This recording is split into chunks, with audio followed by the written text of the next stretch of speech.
आयजा एक प्यारी और समझदार बच्ची थी। वो हमेशा अपनी मम्मी की बात सुनती थी और स्कूल भी खुशी खुशी जाती थी।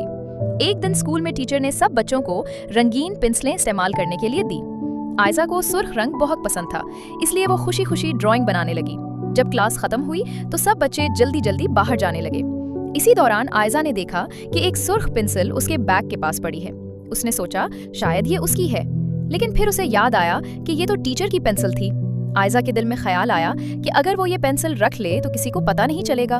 मगर फिर उसे मम्मी की बात याद आई, हमेशा सच बोलना और अमानत वापस करना। अल्लाह सच बोलने वालों से मोहब्बत करता है। आयजा फौरन टीचर के पास गई और बोली, मैडम ये पेंसिल शायद आपकी है।